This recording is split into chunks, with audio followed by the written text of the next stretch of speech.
Falando em governo atual, vamos aproveitar e colocar um videozinho aí, produção, maravilhoso, do nosso querido... Importante a gente saber que a gente precisa cuidar desse país. Não é jogar responsabilidade no Congresso Nacional ou jogar no presidente da República, é jogar em nós.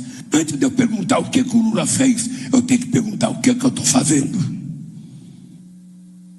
O que eu estou fazendo? Qual é a minha contribuição nesse país? A nossa carga tributária hoje aumenta. Ela é menor do que a que era em 2011. Mesmo assim, eu estou cansado de ver empresário falar da carga tributária. Só não fala de 860 bilhões de fiscais de desoneração. Mas fica olhando para o dinheiro da educação para a gente cortar. Não é possível. Não vai dar certo. Já de antemão, já peço desculpas pelo português do nosso presidente, que é sempre maravilhoso, não conjuga verbo direito, não tem plural. É gostoso de ouvir, né? É impressionante, cara. É uma vergonha sem tamanho esse cara. Então, assim, olha a declaração que os empresários no Brasil têm que ouvir do presidente da República. É um negócio absurdo, absurdo. Eu vi uma notícia hoje falando que Não, a maior arrecadação de todos os tempos, assim, é um negócio absurdo. Já passou de 2 trilhões até o momento. Até o momento. E o nível dos impostos está menor do que 2011. Ele inventa, ele fala qualquer coisa, ele joga número. Bom, sempre foi assim, né? Não tem nem o que ficar surpreso.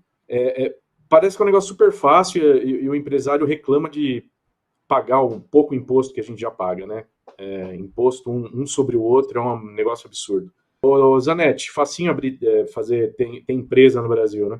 Eu acho que são duas coisas aí desse vídeo aí. Primeiro sabe, a demagogia dele, assim, sabe?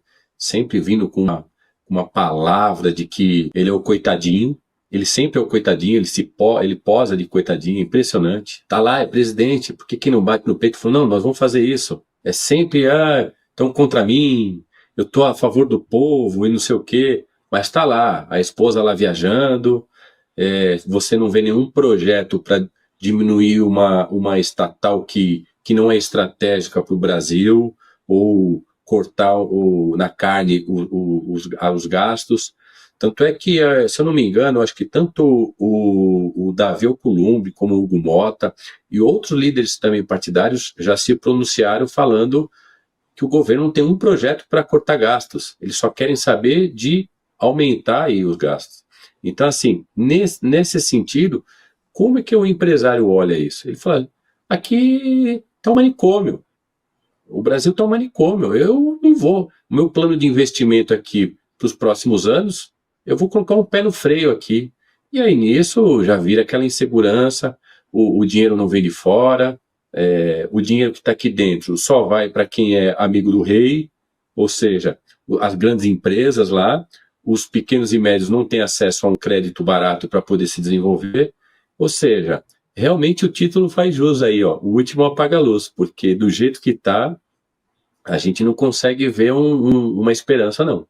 Será que já devemos fugir para as montanhas ou ainda tem que esperar um pouco? Porque eu fico pensando, você falou um negócio, a demagogia desse governo, eu não vou expressar aqui o que eu ia chamar eles, porque eu posso ser preso ou ser censurado aí. Mas o que acontece? Hoje eu até vi uma declaração do Andrade, do Haddad, o Tachad, ele dizendo que a culpa do juro de 15% é do Roberto Campos, porque o Roberto Campos, eles estão pagando alguma coisa que o Roberto Campos plantou.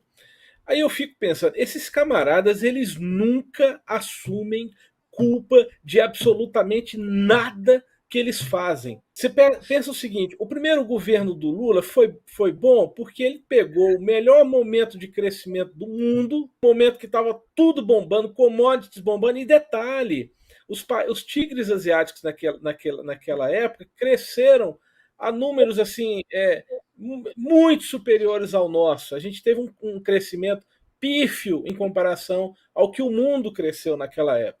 Então a gente, apesar dele, a gente ainda cresceu um pouco. E detalhe, quando era o Palocci, né, que era o ministro da Economia dele, meio que seguiu a cartilha do governo anterior, que acho que era o FHC. Então, eles não. O Lula fazia demagogia, ficava falando bobagem, e o Palocci comandando ali com responsabilidade. Depois vem os dois governos da Dilma com um desastre completo da economia. A queda da Dilma não foi só uma questão política, foi uma questão econômica. As pessoas, ela destruiu a economia do país, ela baixou a taxa de juro na força, junto com o Guido Mantega, lá no segundo mandato dela, fizeram aumentar os créditos das pessoas, fizeram as famílias se endividarem e transformaram o país num caos. Aí vem o Temer, faz algumas reformas, melhora um pouquinho, vem o Bolsonaro, começa a fazer algumas coisas para melhorar, vem a pandemia, que foi um desastre total, que o STF meteu a caneta e travou toda a economia do Brasil, os governadores entraram nessa insanidade coletiva que foi isso tudo. Aí esse governo entra, eles pegaram o governo com superávit, que o Paulo Guedes, mesmo depois da pandemia, depois de tudo que passou, ele ainda entregou o governo com superávit fiscal. Aí esse governo começa a ter déficit atrás de déficit, começa a estourar os gastos, começa a fazer tudo errado.